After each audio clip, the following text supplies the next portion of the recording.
مدینہ میں تھے، لڑائی عراق میں ہوئی، تو پھر وہاں تک یہ کیسے گئے؟ پورے سفر کی تفصیلات اس کو مختصر میں دیکھیے، اہل سنت کا جو عمومی طریقہ ہے کہ ان سب کی تفصیلات میں نہیں جاتے، اس لیے کہ ان سب کی تفصیلات میں جانے کا کوئی حاصل نہیں ہے۔ آپ دیکھیں قرآن پاک میں اللہ تعالیٰ نے بہت سارے واقعات بیان کیے ہیں۔ اللہ تعالیٰ واقعات کا وہ حصہ بیان کرتا ہے جس میں ہمارے لیے فائدہ ہے، عبرت ہے، نصیحت ہے، اور وہ حصے چھوڑ دیتا ہے جس کی کوئی ضرورت نہیں۔ بعض لوگ ایسے بیان کرتے ہیں جیسا کہ وہ سامنے دیکھ رہے ہوں، ایک واقعے کی ایک ایک حرکت کو دیکھ رہے ہوں، صبح دیکھ رہے ہوں، شام دیکھ رہے ہوں، کب دن ڈوب رہا ہے، کب جو ہے سورج نکل رہا ہے، کون کس کے گود میں ہے، کون کس کے گود سے نیچے ہے، کس کا دوپٹہ کہاں پر ہے، اور کس کے ہاتھ میں کیا ہے، اور کس کے آنکھوں سے آنسو بہ رہے ہیں، اس طرح بیان کرتے ہیں، اور جس کی کوئی حیثیت نہیں ہوتی۔ یعنی یقیناً اس میں کوئی بھی آدمی سن کر کے کہہ سکتا ہے کہ یہ گڑھی ہوئی باتیں ہیں جو گڑھ کر کے اپنی طرف سے بیان کی جا رہی ہیں۔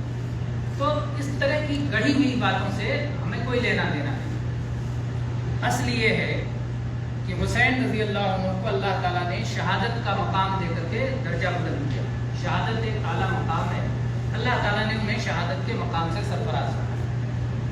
جہاں تک اس کی ذمہ داری کی بات ہے، کون ذمہ دار ہے؟ جو بھی ذمہ دار رہا ہو وہ اللہ کے ہاں اس کی بات درست ہو، اس سے وہ نجات نہیں پا سکتا۔ اگر مان لیتے ہیں، ان کے دعوے کے مطابق ہی مان لیتے ہیں کہ معاویہ رضی اللہ عنہ کے بیٹے یزید رحمہ اللہ اگر وہ بھی اس کے ذمہ دار تھے، تو کیا اس بنیاد پر صبح شام ان پر لعن طعن کیا جائے گا؟ کیا اس بنیاد پر اپنے بچوں کا نام یزید نہیں رکھا جائے گا؟ تو یہ نام رکھنا چھوڑ دیا جائے گا؟ کیا اس بنیاد پر جب جب یزید کا نام آئے ساتھ میں پلید جوڑیں گے یا لعین لگائیں گے؟ اس کی شرعی حیثیت کیا ہے؟ میں نے پچھلے درس میں بیان کیا تھا کہ شاید جمعہ کے درس میں بیان کیا تھا، وہ بھی فیس بک پہ موجود ہے، کہ اس روئے زمین پر جو سب سے پہلا قتل ہوا اس کا قرآن پاک میں اللہ نے ذکر کیا ہے۔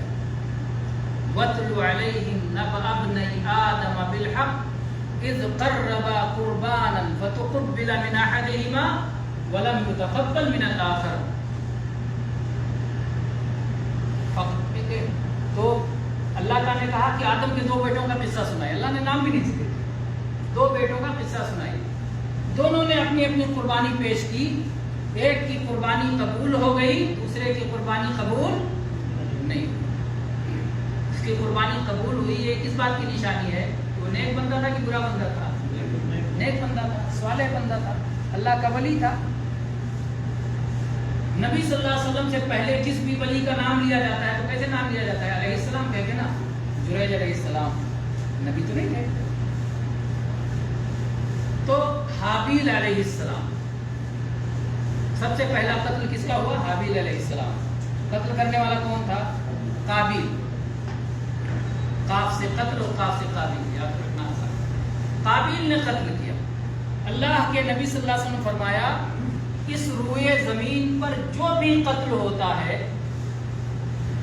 اس قتل کا گناہ قابیل پر پڑے گا، لِأَنَّهُ أَوَّلُ مَنْ سَنَّ الْقَتْلِ، اس لیے کہ اسی نے سب سے پہلے قتل کی ابتدا کی، قتل کی شروعات کی۔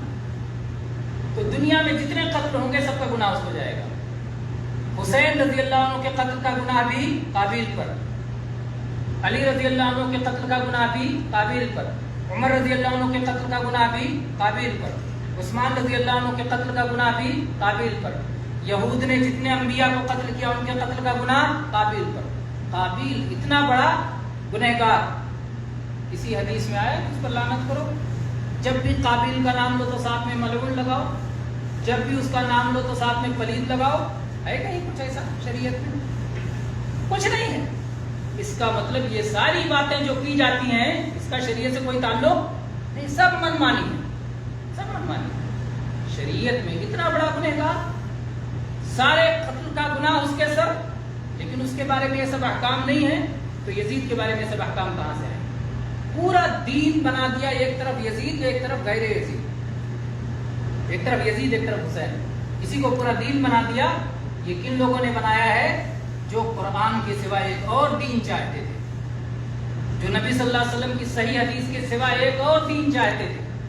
کیونکہ قرآن میں تو یزید اور حسین تو ڈھونڈیں گے تو ملے گا نا، کیونکہ دین تو مکمل ہو چکا تھا اللہ کے نبی صلی اللہ علیہ وسلم کی زندگی میں. ناقص تھا، دین مکمل بھی تھا، دین محفوظ بھی تھا. دین محفوظ بھی ہے، مکمل بھی ہے آج بھی. ایسا تو نہیں کہ نامکمل تھا اور نہ محفوظ تھا. کسی کا ایمان ہے ایسا؟ قرآن غیر محفوظ ہے، قرآن نامکمل ہے، قرآن مکمل بھی ہے، قرآن محفوظ بھی ہے. نبی صلی اللہ علیہ وسلم کی زندگی میں مکمل ہوا اور نبی صلی اللہ علیہ وسلم کی زندگی ہی میں محفوظ ہوا. تو اگر حسین اور یزید کو قرآن میں تلاش کرتے تو پاتے نہیں. تو پھر انہیں پورا الگ سے گڑھنے کے لیے ایک اچھا نام مل گیا. اس نام پر جو چاہو پھر گڑھتے جاؤ، جو چاہو پھر بیان کرتے جاؤ.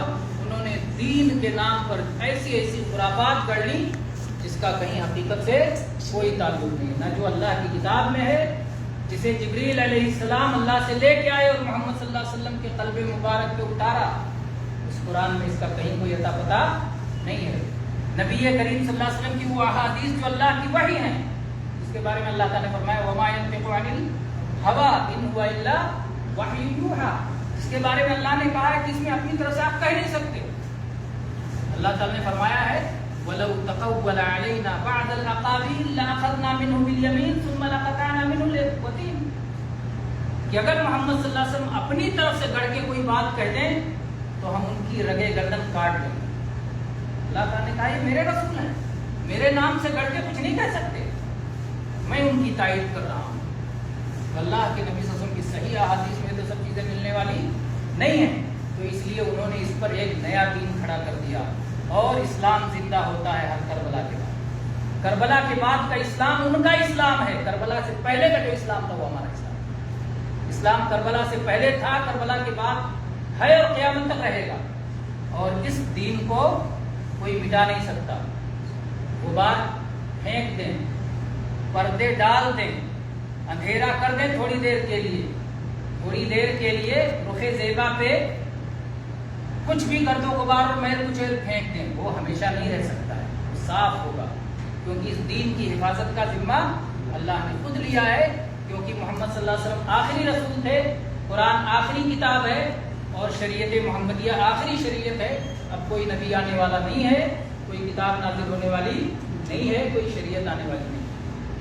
تو اس لیے ان سب خرافات سے بچ کر کے سیدھا سیدھا ہمیں اللہ کی کتاب کو اپنے سامنے رکھنا چاہیے. اور اللہ کی کتاب نے ہمیں کیا بتایا ہے؟